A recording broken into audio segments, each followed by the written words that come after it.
Em uma análise exclusiva, o senador Sérgio Moro, ex-juiz da Lava Jato, revelou falhas na denúncia apresentada pela Procuradoria-Geral da República contra o ex-presidente Jair Bolsonaro. Moro questionou a solidez das acusações, destacando fragilidades na ligação entre os eventos 8 de janeiro e as ações anteriores.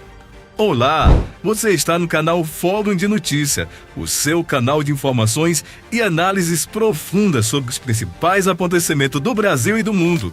E hoje temos mais um vídeo imperdível para você.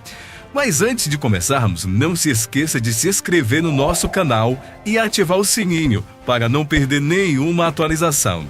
E se gostar do conteúdo, deixe seu like e compartilhe com seus amigos. Eu queria abrir o podcast perguntando um assunto da atualidade. O ex-presidente Jair Messias Bolsonaro foi denunciado por tentativa de golpe de Estado.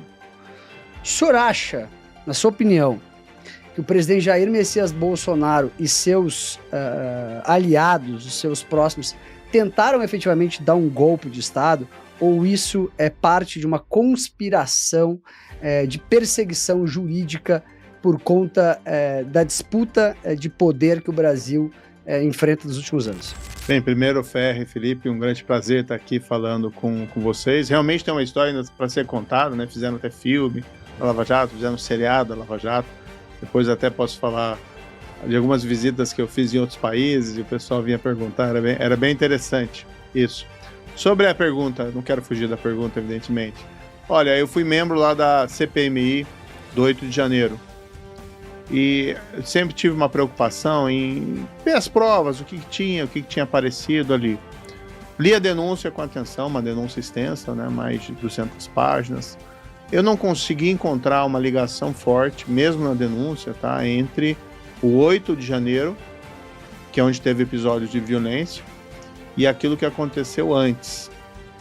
A interpretação que me parece predominante hoje até no meio político é de que o 8 de janeiro foi um extravasamento. Aquela multidão queria protestar, se excedeu, alguns invadiram os prédios públicos, depredaram. Essas pessoas têm que ser punidas, sempre defendi punição, agora não naquela dimensão, né? Eu tenho sido um crítico a essas penas desproporcionais que estão sendo aplicadas a essas pessoas. A perigosa Fátima de Tubarão, a perigosa, acho que é Débora, a mulher do batom. Então 17 anos para essas pessoas é uma grande injustiça. E eu entendo que essas pessoas do 8 de janeiro têm que ser tratadas segundo o direito delas, segundo a justiça para elas. Não podem ser tratadas pensando em 64. Tem gente que quer descontar lá, não foram punidos os torturadores de 64? Então vamos lá arrebentar com a Fátima de Tubarão. Vamos lá destruir a Débora do batom. E também não pode ser tratado com viés político pensando em 26. Então precisamos ter justiça para essas pessoas. Por isso eu tenho defendido lá sem anistia. Antes eu defendia que fosse aplicada uma pena reduzida, tá? Sei lá, alguns meses de prisão, prestação de serviço, mas agora já ficaram tanto tempo presos que agora vai anistia de uma vez, né? Não justifica mais tempo de prisão do que aquele ali já contido. Então o que me chamou a atenção na denúncia, primeiro, há uma fragilidade em fazer uma ligação entre o 8 de janeiro com o que aconteceu antes, tá? Não surgiram mais provas além daquelas que a gente já tinha visto ali na CPMI. Agora, voltando para dezembro e novembro de 2022, a grande questão tinha gente ali, pelo que aparenta, né, descreve a denúncia, que queria ter um estado de defesa, um golpe, alguma coisa desse tipo.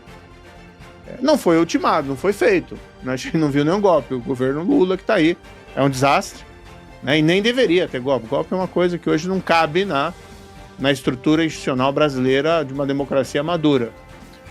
Mas aí houve tentativa, houve um plano e houve daí desistência voluntária. São essas questões que estão postas ali na denúncia. A defesa vai bater, evidentemente, do presidente Bolsonaro e dos demais acusados, que houve ali uma cogitação, cogitar não é crime, e que foi tudo abortado. Também fica evidente que o golpe não houve, e é muito criticado hoje as Forças Armadas brasileiras, né? E um dos fatores que impediram que houvesse qualquer coisa foi a posição dos comandantes do Exército e do comandante da Aeronáutica, que se posicionaram e não fizeram.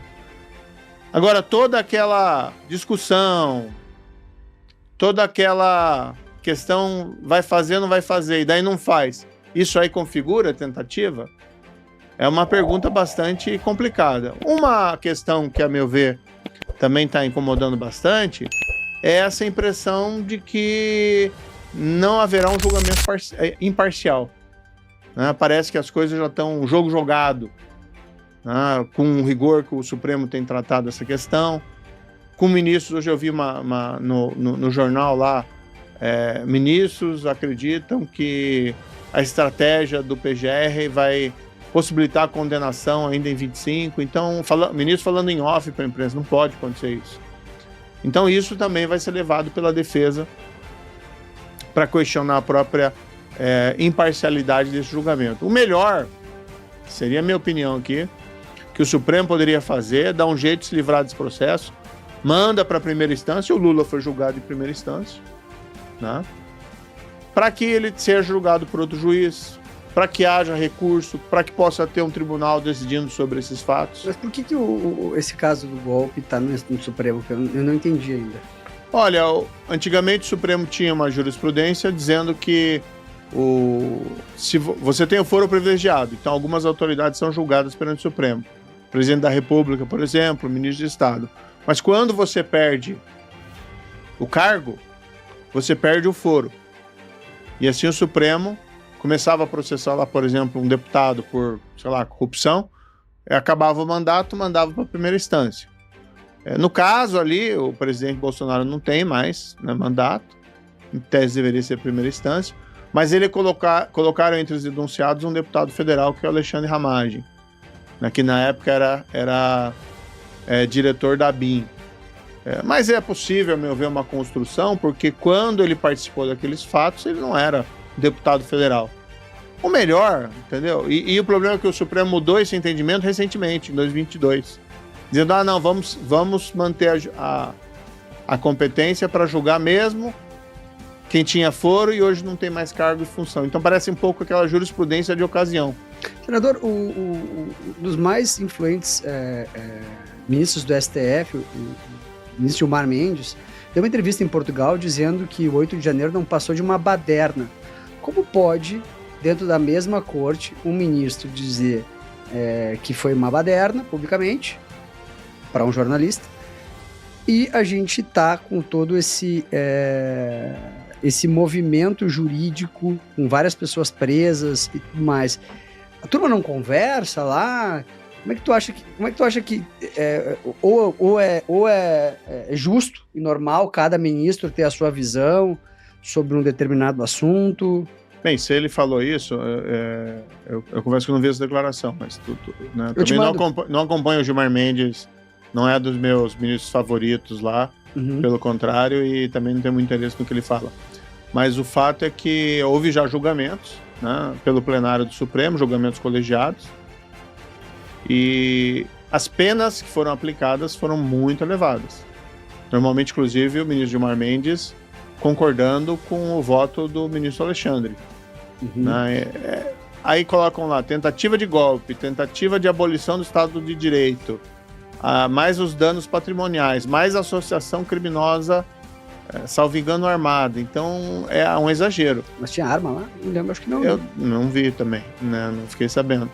Mas o fato é que, por exemplo, esses dois crimes, tentativa de golpe, tentativa de abolição do Estado Democrático de Direito, no fundo eles são um só, entendeu? E até alguns ministros supremos votaram no sentido, só configura um. Se configurar um, não configura o outro, porque a ação é a mesma. É um negócio que a gente chama em direito lá, que chama concurso formal. Uma ação configurando dois crimes. Daí normalmente se aplica apenas a pena de um deles com um acréscimo, mas eles aplicaram das duas. Eu apresentei um projeto de lei, até que está lá no Congresso, no Senado, mas é difícil tramitar projetos sobre esse tema, deixando isso claro, se tem esses dois crimes, só aplica a pena do crime mais grave. De todo modo, ainda que aquelas pessoas que foram lá pensassem, vamos dar um golpe de Estado e golpe de Estado, vamos ter novas eleições com as nossas ações assim, mas as pessoas são simples. Eu visitei na prisão, tive oportunidade. São pessoas muito simples que, a meu ver, se excederam e, movidos por violenta emoção, cometeram ali desatinos que não justificam de maneira nenhuma uma prisão de 17 anos e, cá entre nós, nem de 1 ano. Isso aí devia ser de alguns meses ou prestação de serviço. Infelizmente, essa situação de justiça, há quem diga, a denúncia apresentada agora esvazia o debate da anistia. Eu acho que não. Eu estou pensando principalmente na questão lá dos manifestantes, né? Uma situação de injustiça individual. E quando a gente ignora, mas a política global, o cenário... Não, peraí, meu amigo. Você está falando lá de mãe de família, de pai de família que está preso injustamente por um tempo excessivo. Né? Essas pessoas têm direitos. Cada pessoa tem um fim em si mesmo. Você não pode fazer um cálculo político em cima desse tema. E veja, eu sempre fui, na Lava Jato, um juiz rigoroso. Eu sempre fui lá no direito penal, não fui só juiz da Lava Jato. Eu tinha processo contra o crime organizado. Eu tive processo contra o Fernandinho Beiramar, a quadrilha dele, contra o traficante de quartel de Juarez, pessoal da lavagem de dinheiro, caso Banestado e muitas outras coisas. E eu sempre fui rigoroso. Agora, eu sei ver, né, que naquele caso o rigor está excessivo. Então existem 2 coisas também que a gente tem que separar, essa denúncia e a situação dos manifestantes. Agora, há uma fragilidade nesse ponto da denúncia, que não há uma ligação clara entre o 8 de janeiro. Por que essa fragilidade tem relevância? Porque quando teve violência, quando se partiu, vamos dizer, do plano para a ação, você não tem uma ligação clara ali demonstrada na denúncia. Porque o que eles estão querendo dizer é que foi tentado também por causa do 8 de janeiro. Mas isso não está claro ali na denúncia. E aí, gostou do nosso conteúdo de hoje? Esperamos que esta análise tenha sido esclarecedora e tenha proporcionado novas expectativas sobre a denúncia apresentada pela Procuradoria-Geral da República contra o ex-presidente Jair Bolsonaro. E se você curtiu, não esqueça de deixar o seu like e compartilhe com seus amigos para que mais pessoas possam se informar. E claro, se inscreva no nosso canal e ative o sininho para receber todas as atualizações em primeira mão. Nos conte aqui também nos comentários o que você achou e suas opiniões sobre esse tema. Adoramos ouvir você e a sua participação nessa troca de ideias. Muito obrigado pela sua companhia e nos vemos no próximo vídeo aqui no canal Fórum de Notícia. Até mais!